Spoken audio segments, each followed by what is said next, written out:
Bhojpuri actor Pawan Singh को BJP ने party से निकाल दिया है। पार्टी ने उन पर अनुशासनात्मक कार्रवाई की है और आपको बताएं कि पवन सिंह काराकाट संसदीय सीट से निर्दलीय चुनाव लड़ रहे हैं और यहीं से एनडीए समर्थित उपेंद्र कुशवाहा चुनावी मैदान में हैं। बीजेपी ने पार्टी विरोधी गतिविधियों में शामिल होने के लिए प्रदेश अध्यक्ष सम्राट चौधरी के आदेश से पत्र जारी किया है और पत्र में लिखा गया है कि पवन सिंह एनडीए के अधिकृत उम्मीदवार के खिलाफ चुनाव लड़ रहे हैं और यह कार्य पार्टी विरोधी है। इससे पार्टी की छवि धूमिल हुई है। अनुशासन के खिलाफ काम करने के लिए पवन सिंह को पार्टी से निष्कासित किया गया है।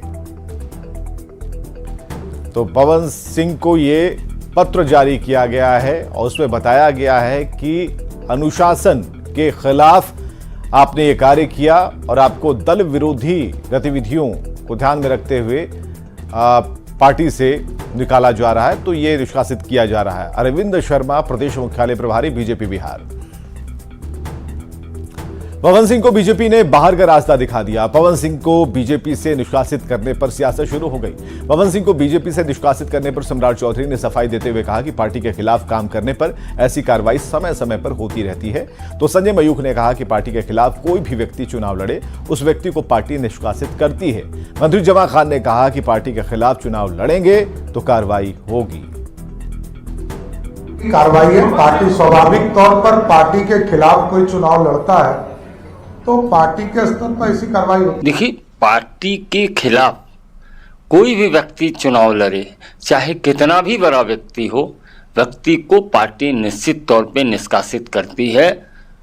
और यह निर्णय माननीय पार्टी के प्रदेश अध्यक्ष यानी पार्टी का निर्णय है कि पवन सिंह जी का निष्कासन हुआ है।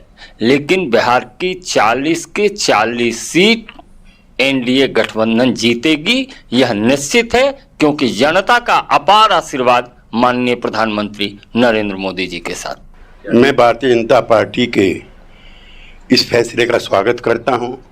भारतीय जनता पार्टी यूं भी अनुशासन के मामले में सक्रिय रहती है और गठबंधन के लिए जो प्रतिबद्धता है वो मजबूत है।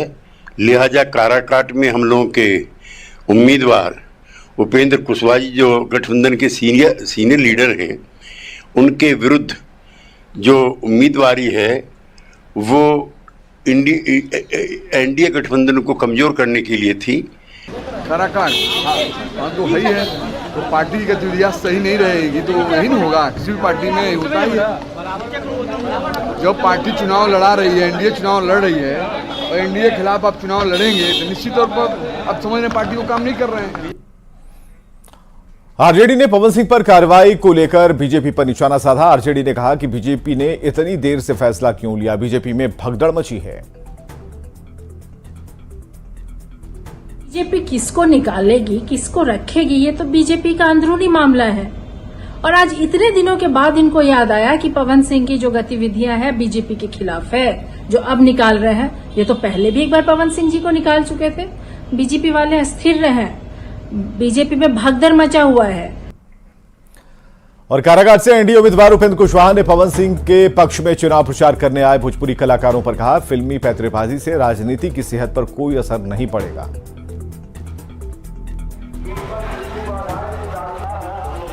फिल्म स्टार की क्या जरूरत है भाई? वोट यहाँ जनता की भी, जनता की सेवा का मामले में यहाँ सिनेमा दिखाना है कि फिल्म स्टार आएगा।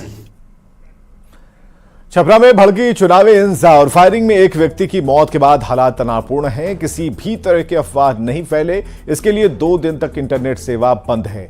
एसपी ने नगर थाना अध्यक्ष को लाइन हाजिर किया है और हिंसा के बाद से पूरा इलाका पुलिस छावनी में बदल गया है। सैप की 3 टुकड़ी छपरा पहुंच गई है।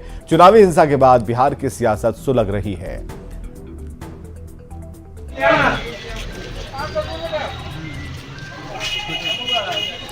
तो छपरा में सब शांति है, अभी नहीं कह सकते, लेकिन इतना जरूर है कि जो राजनीतिक खेमा है वो वहां पर सियासी सरगर्मी तेज हो चली है। तेजस्वी यादव का बयान भी कुछ देर में हम आपको बताएंगे, जिसमें उन्होंने कहा कि वहां पर अभी वो नहीं जा रहे हैं ताकि लोगों को ये न लगे कि वो वहां पर जाने से वो भड़काने आए हैं। ये बयान खुद उन्होंने दिया है। और ऐसे में छपरा हिंसा जिसमें 2 लोगों की गिरफ्तारी हुई है, हथियार भी बरामद किए गए हैं। हथियार के बारे में भी कुछ सूचना है और ये वो तस्वीरें जो सामने आई हैं वो दिखा रहे हैं।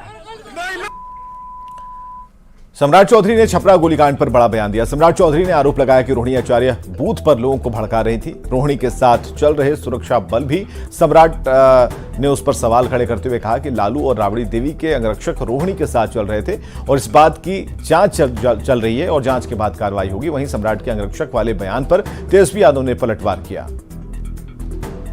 हम लोगों ने जांच के लिए कहा है कि यदि कोई पुलिस वाला, यदि वो लालू जी का अंगरक्षक हो, राबड़ी देवी जी का अंगरक्षक हो, इसकी जांच होनी चाहिए कि पाटलिपुत्रा में भी लालू जी के अंगरक्षक और राबड़ी देवी के अंगरक्षक मीसा भारती के साथ घूम रहे, ये सारे चीजों की जांच की प्रक्रिया शुरू कर दी गई है और जांच करने के बाद तुरंत कार्रवाई किया जाएगा। सिर्फ उसी बूथ पर, जिस बूथ पर रोहिणी आचार्य गई और वहां पर 2-2 बार गई और बूथ को डिस्टर्ब किया, लोगों को भड़काने का काम किया, लोगों के साथ तू मैं करने का काम रोहिणी आचार्य ने किया, तो इस पर कार्रवाई होगी। जांच की प्रक्रिया चल रही है। डीएम सबसे बात हुई है। सम्राट चौधरी ने सवाल खड़ा किया है कि रोहिणी के साथ राबड़ी जी का बॉडीगार्ड कैसे था, जबकि अशोक चौधरी का बॉडीगार्ड उनकी बेटी के साथ। अरे यार ये सब मुद्दा फालतू का बेकार का बात, इन लोग को हवा में बात करता है। कैसे था ये सब कोई मतलब है क्या? तीन हर कैंडिडेट को 3 बॉडीगार्ड मिलता नहीं पता है। उनको पता है कि मेरा बॉडीगार्ड का चेहरा क्या है। तेजस्वी यादव ने छपरा गोलीकांड की उच्च स्तरीय जांच की मांग की है। तेजस्वी ने दोषियों के खिलाफ स्पीडी ट्रायल चलाकर कड़ी से कड़ी कार्रवाई करने की मांग की। तेजस्वी ने कहा कि आरजेडी का एक डेलीगेशन छपरा गया है, जहां वो पीड़ित परिवार से मिलेगा और आर्थिक मदद भी करेगा। तेजस्वी ने कहा कि उन्होंने और लालू प्रसाद ने गृह सचिव से लेकर आला अधिकारियों से बात की है। भी माहौल वैसा नहीं है। हमारे जाने के बाद जो है कई तरह की बातें उठेंगी, लोग बोलेंगे कि भड़काने आ रहे हैं, ये करने आ रहे हैं। इसलिए परिवार के लोगों से कल भी हमारे पिता लालू जी की सब लोगों से बात हुई है। सुबह से हम लोग संपर्क में हैं और पार्टी का एक डेलीगेशन जो है छपरा पहुंच चुका है और जो आर्थिक मदद होगी वो किया जाएगा। और प्रशासन को हम लोग जो है पूरा सपोर्ट कर रहे हैं और हम लोग चाहते हैं कि जो कुख्यात अपराधी है जल्द से जल्द पकड़ा जाए, जल्द से जल्द उसका स्पीडी ट्रायल होकर के उसको कई से कड़ी सजा मिलनी चाहिए। आप और लालू जी ने छपरा डीएमएसपी से बात भी किया है? होम सेक्रेटरी से लेकर के एसपी डीएम सबसे बात हुई है। तो छपरा गोलीकांड की हाई लेवल जांच की मांग पर सियासत गर्म है। तेजस्वी यादव के बयान पर बीजेपी और जेडीयू ने तंज कसा और बीजेपी और जेडीयू ने कहा कि स्पीडी ट्रायल तो एनडीए की सरकार में शुरू हुआ, आरजेडी के राज में तो स्पीडी अपहरण, स्पीडी हत्याएं और स्पीडी बूथ कैप्चरिंग होती थी।